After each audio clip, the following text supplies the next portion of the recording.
Hey friends, welcome back to 14 Days of Halloween. Today we are making miniature pumpkins out of polymer clay and wire. This project is definitely kid friendly, so grab your kids and something to create on because polymer clay actually can bleed out onto different surfaces because of the colors in it. So just make sure you protect whatever surface you're working on and let's go make some fun things.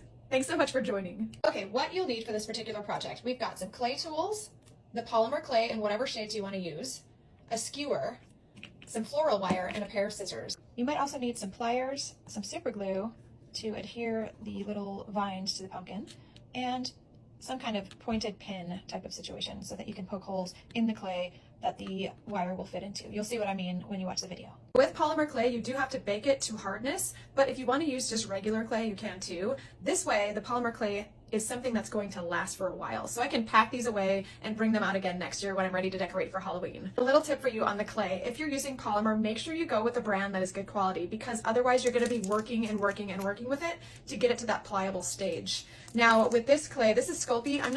This is old, so it's a little bit stiff. So when you go to buy yours at your local thrift store or whatever, just make sure it has a little give to it and that'll make the project way easier. Also on the package are cooking instructions to harden that clay. So make sure you follow those instructions. And if you're going with a particular clay, stick to that brand because different clays require different time frames and temperatures to get to hardness.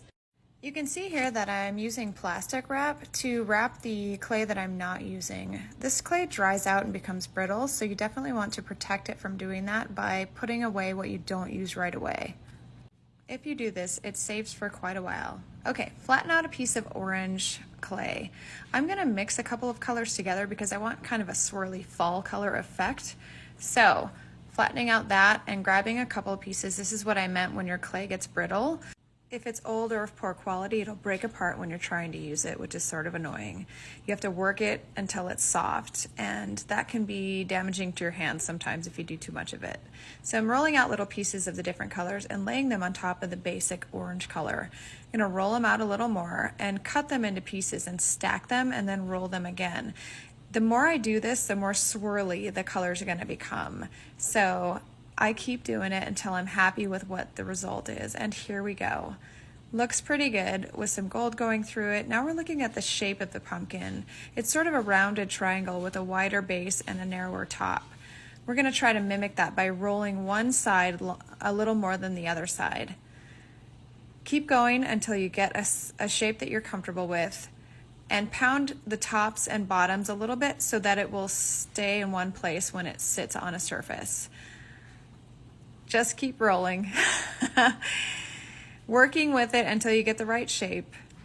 I'm happy with this right here. You're gonna round the edges a little with your fingertips.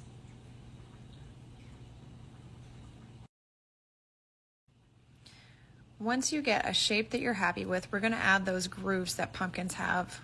The bulbous areas of the pumpkin is what we're creating. And I'm just winding this skewer, kind of pressing it into the surface of the clay and rotating the clay as I do so. So it makes those nice little wedge marks. I'm pretty happy with that. So just go all the way around and do it until you're ready.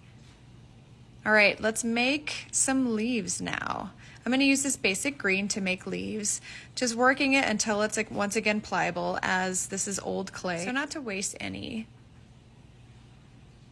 Then I'm going to take my skewer and draw a basic shape of a leaf. You can also use little cookie cutters if you have some that small, but you can pretty much cut this stuff with whatever you feel like cutting.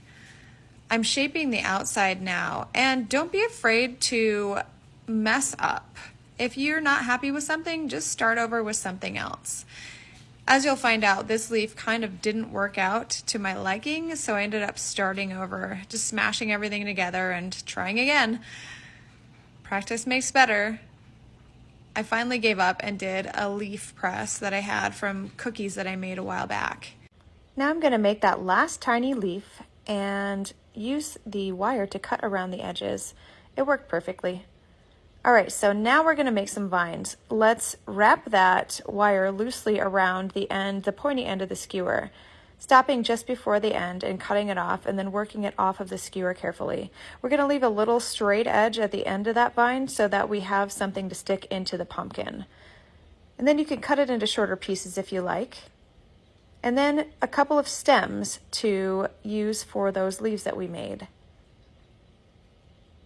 Go ahead and press them into the pumpkins. It's important to press the vines into the clay while it's still unbaked. This will put the holes in place ahead of time so that you can glue the pieces in later on after it's baked. I'm slowing this part down a little so that you can see what I do here. I'm just shaping the leaf around the wire that it's eventually going to be attached to and then pulling the wire out, making that wire divot in the leaf so that I can add it later. I'm going to do this to all 3 leaves so they're ready to go right into the oven. I'm removing the wires prior to baking because I don't want to bake the wire. It has a plastic coating and it'll put toxic fumes into the air, which nobody wants. In making the stem with this little brown piece of clay, I made a wedge and elongated it by rolling it between my fingers. I'm going to twist it a little bit to make it look more realistic, like a pumpkin stem would be, and then make small grooves in it with the skewer by twisting the stem in my hands while I press the skewer into the surface.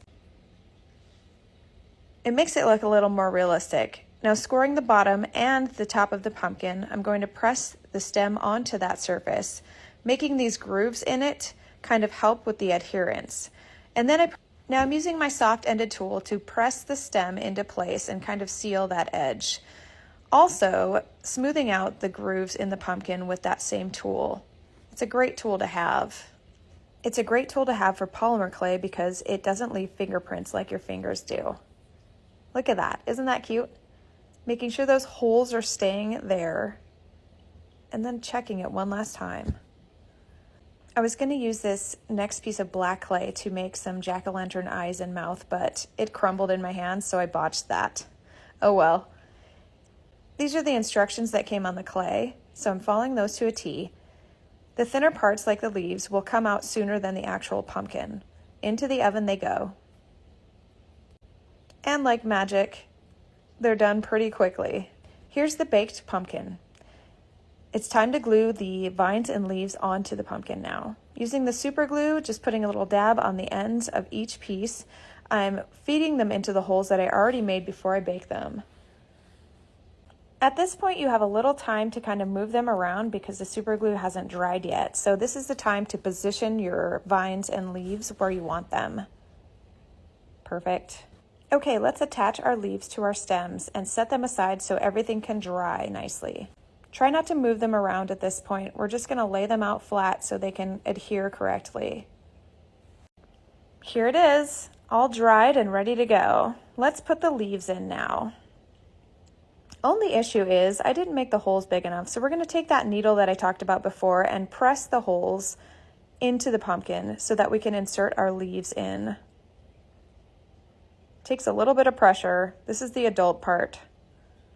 A little dab of glue onto the end of each stem and then into the holes that we just made. Cut them down if you want to. It's nice to have them at different lengths so they look more natural. As natural as a clay pumpkin can be. Next time I'll make several so they can all sit together on the shelf and be so cute together as my decor. Thank you so much for joining. Happy Halloween, y'all.